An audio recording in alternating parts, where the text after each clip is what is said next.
Nimade Cahya Nirmala dengan nomor NIM 0451879333 dari Prodi S1 Manajemen.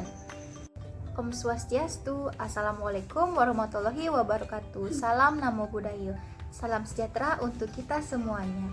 Kepada yang saya hormati Ibu Ade Anggraini Kartika Devi dan seluruh rekan-rekan yang ada dalam forum diskusi ini. Pertama-tama, marilah kita panjatkan puja dan puji syukur kehadapan Tuhan Yang Maha Esa, karena dengan izin rahmat-Nya kita dapat mengikuti pembelajaran diskusi si 4 ini dengan sehat dan bersemangat. Pada kesempatan yang diberikan kali ini, saya akan membawa materi mengenai COVID-19. Pengertian pandemi. Pandemi adalah wabah yang berjangkit serentak di mana-mana, meliputi wilayah geografis yang sangat luas. Pandemi merupakan epidemi, penyakit menular yang berjangkit dengan cepat yang menyebar hampir di seluruh negara-negara dan benua, biasanya mengenai banyak orang. Yang kedua, COVID-19. COVID-19 terdiri dari COVID berarti coronavirus, D artinya disease, dan 19 artinya 2019. Kenapa 19? Karena penyakit ini ditemukan pertama kali pada Desember 2019 di kota Wuhan, Cina. COVID-19 adalah nama penyakitnya, sedangkan penyebabnya adalah virus yang disebut SARS-CoV-2. Virus ini menular dengan cepat dan menyebar ke wilayah lain di Cina dan sebagian besar negara di dunia ini, termasuk Indonesia. Indonesia mengkonfirmasi bahwa virus ini masuk pada awal bulan Maret 2020. Sehingga beberapa negara menerapkan suatu kebijakan, yaitu kebijakan lockdown untuk mencegah penyebarannya. Penyebab COVID-19 ini disebabkan oleh suatu virus yang diberi nama SARS-CoV-2. SARS-CoV-2 artinya S, severe, A artinya acute, R artinya respiratory, S artinya syndrome, CoV artinya coronavirus, dan 2 artinya 2. SARS-CoV-2 ini ditetapkan pada tanggal 11 Februari 2020 oleh The Coronavirus Study Group of the International Committee on Taxonomy of Virus dan juga disetujui oleh WHO, World Health Organization. Virus ini berukuran kecil, bahkan sangat-sangat kecil, yaitu 70-90 nanometer yang dapat dilihat hanya dengan mikroskop elektron.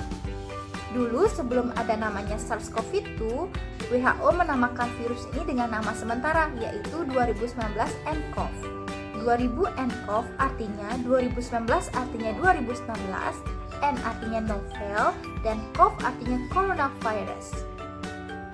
Namun, karena semua sudah sepakat bahwa virus COVID-19 ini adalah SARS-CoV-2 yang semulanya ditetapkan pada tanggal 11 Februari 2020 tersebut, dan nama 2019 nCoV ini sudah tidak digunakan lagi. Pada banyak kasus, virus ini menyebabkan infeksi pernafasan ringan seperti flu. Namun, virus ini juga bisa menyebabkan infeksi pernafasan berat seperti infeksi paru-paru atau pneumonia, di mana masa inkubasi virus ini kisaran 14 hari. Pada hari keempat atau kelimanya rata-rata timbul gejala. Nah, COVID-19 ini bisa menular. Seseorang dapat tertular COVID-19 ini melalui banyak cara, seperti pertama, droplet. Tidak sengaja menghirup percikan ludah atau droplet yang keluar dari penderita COVID-19 seperti batuk dan bersin. Kedua, kontak fisik. Kontak fisik seperti menyentuh dan berjabat tangan. Ketiga, sentuhan. Menyentuh benda atau permukaan yang sudah terkonfirmasi COVID-19, kemudian menyentuh mulut, hidung, mata sebelum mencuci tangan. Yang keempat, tinja. Namun, penularan melalui tinja ini sangatlah jarang terjadi. Apa saja gejalanya? Gejala yang muncul akibat terpapar COVID-19 ini sangatlah beragam, antara lain demam tinggi, batuk kering, hilangnya kemampuan indera perasa atau penciuman, sakit kepala, sakit tenggorokan, mata merah, hidung beringus, muncul ruam pada kulit, diare, bahkan sesak napas ataupun nyeri dada. Bagaimana pencegahan infeksi COVID-19? Pertama, tutup hidung dan mulut ketika bersin atau batuk dengan tisu, kemudian buanglah tisu dan cuci tangan hingga bersih. Kedua, sering-seringlah cuci tangan dengan sabun dan air selama 20 detik hingga bersih. Ketiga, hindari menyentuh hewan atau unggasan liar. Keempat, hindari menyentuh wajah, hidung, atau mulut saat tangan dalam keadaan kotor atau belum dicuci. Kelima, hindari kontak langsung atau berdekatan dengan orang yang sakit. Keenam, membersihkan dan mensterilkan permukaan benda yang sering digunakan.